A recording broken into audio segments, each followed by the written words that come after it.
आप देख रहे हैं चेरिश टाइम्स न्यूज़ चैनल। नमस्कार, मैं विनीता रानी बिन्नी। अब खबर विस्तार से।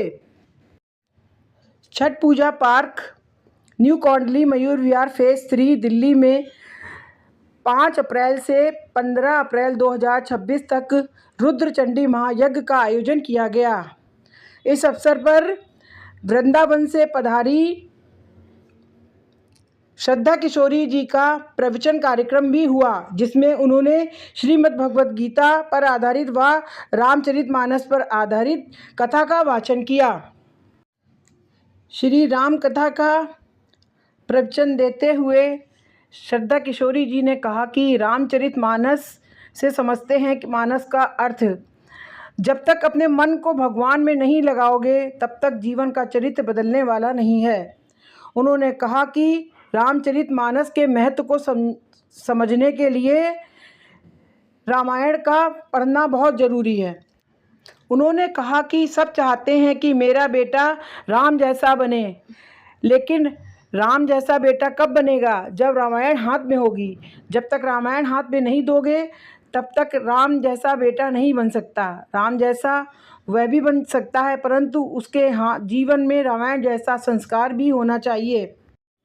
श्रद्धा किशोरी जी कहती हैं कि आँखों की विशेषता सुंदर चीज़ों को देखना है, कान की विशेषता अच्छी बातों व विचारों को सुनना, जीभ की विशेषता स्वादिष्ट बढ़िया से बढ़िया पदार्थ खाने को मिले।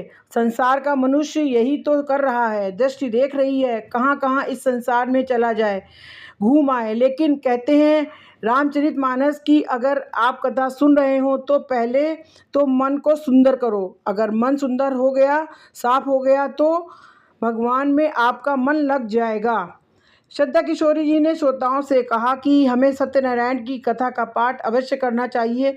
सत्यनारायण की कथा घर में सुनो, वर्ष में एक बार हमें भागवत कथा सुनना चाहिए। कहते हैं घर में पूजा पाठ अनुष्ठान अवश्य होना चाहिए। अगर आप अनुष्ठान करते हो तो घर में शांति होगी और वातावरण सुंदर बन जाएगा। मनु महाराज की तपस्या के बारे में बताते हुए श्रद्धा किशोरी जी ने कहा कि मनु महाराज की तपस्या से प्रसन्न होकर भगवान नारायण ने दर्शन दिया और मनु महाराज से कहा कि आपने इतनी कठिन तपस्या की है, मांगो आपको क्या चाहिए। और जैसे ही मनु महाराज ने भगवान को देखा तो कहा कि जब मुझ में आप हो तो मुझे क्या चाहिए।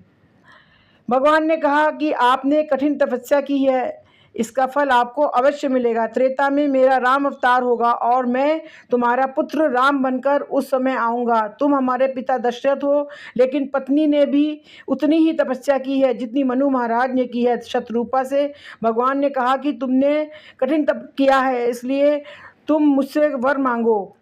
शत्रुपा ने कहा, हे प्रभु, आप दानियों में शिरोमणि हो। जिस तरह से कल्प वृक्ष के मांगने से सब कुछ प्रदान हो जाता है, अगर कोई भक्त सच्चे मन से मांगे तो आप सब कुछ न्यौछावर कर देते हो। अगर आपको कुछ देना ही है तो मुझे वही दुख देना जो मेरे पति का है। जो मेरे पति का है मुझे वही रहन सहन देना जो मेरे पति का है। देखा जाए तो शत्रुपा ने भगवान से कुछ नहीं मांगा। रुद्र चंडी महायज्ञ व प्रवचन कार्यक्रम में श्रद्धा किशोरी जी के साथ बनारस से आए नागेंद्र पांडे जी का विशेष योगदान रहा।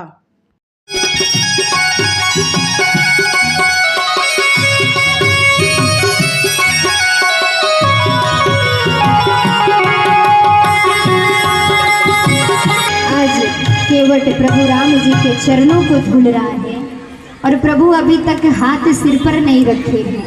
केवट ने कहा, प्रभु ये लकड़ी की नाव है, डगमगा रही है, अपने हाथ हमारे सिर पर रख दो।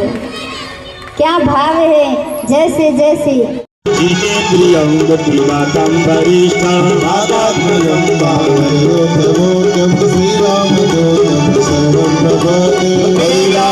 राम राम राम हरे हरे, हरे कृष्ण हरे